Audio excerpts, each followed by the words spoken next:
Newly released photos of the September 11th attacks are shedding new light on one of the darkest days in U.S. history. Some say they prove that the assault on the U.S. homeland was indeed homegrown. Joining me now from our New York studio is Manny Badillo with We Are Change. Manny, talk to me about these photos and how you think that this is evidence that 9/11 was an inside job. Well, I'm not sure how much they prove that 9/11 was an inside job. What they definitely do prove is that the United States government has obviously been lying to us about the events of that day. What we see are exploding buildings, not buildings that collapsed. The U.S. government still has yet to tell us what initiated these collapses. Well, what we see from these photos are buildings that are literally turning to dust, and the only way that happens is through explosives. Facts are corroborated by the hundreds of first responders and survivors and even victims that day that said they heard explosions, as well as the forensic evidence of the case, which has found explosives in the debris of the World Trade Center, as well as the chemical signatures of such a type of reaction. What we see is a very different story being told by these pictures than what America has heard so far about the murder of my uncle and 3,000 other innocents on that day.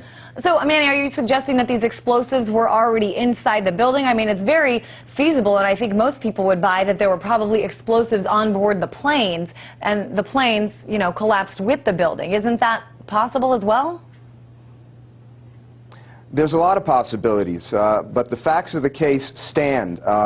We see a building that is being taken down from top to bottom. There is an undamaged mass underneath where the plane hit. The U.S. government has already admitted that within 15 minutes the jet fuel actually burned off. Steel is an excellent conductor of heat, so any heat that was being caused by any internal fires is being dissipated through the entire superstructure. What we see is we don't see a building collapsing in pieces. We see a building turning to dust. We see pyroclastic-like flows occurring as these buildings are coming down. We see a pile of rubble, of dust, that eyewitnesses said that not even, there wasn't even discernible pieces of office furniture. Where'd the steel go? Where's the core columns? The 47 columns 4 inches thick that should have been standing.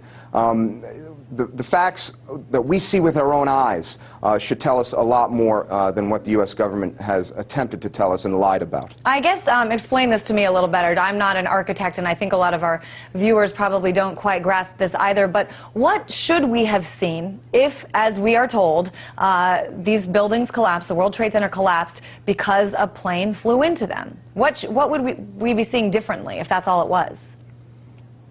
Well, we'd be seeing two buildings standing today downtown. We'd be seeing actually 3 buildings standing because the Solomon Brothers building, Building 7, the biggest mystery of all, actually also came down in its own footprint at nearly free fall speed.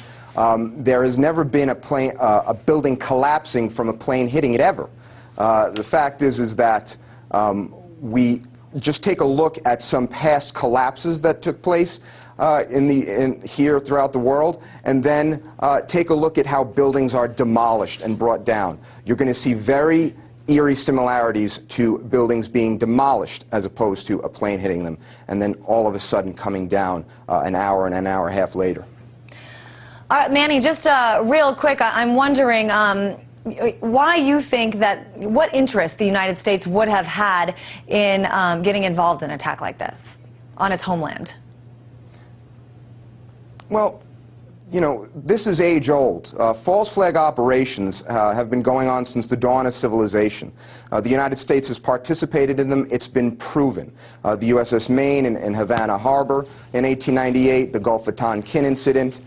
Here we have, the events of September 11th, an unsolved crime, a mass murder, where the majority of commissioners said we did not get the entire story, where 70% of family members' questions were never answered.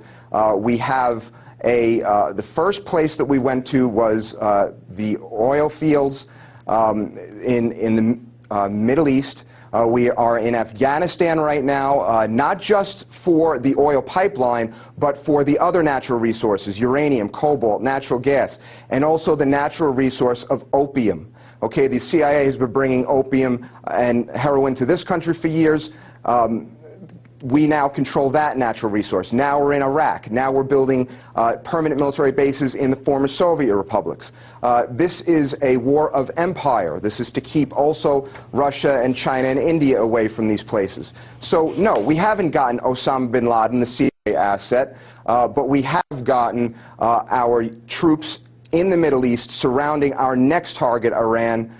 You know, the American people really need to wake up and understand that, you know, we've been lied to, and now is the time for us, for we the people, to really stand up and say, we're not going to take it anymore. We want the answers. We want a real investigation of what happened on 9/11. All right, Manny Badillo joining us. He's with We Are Change.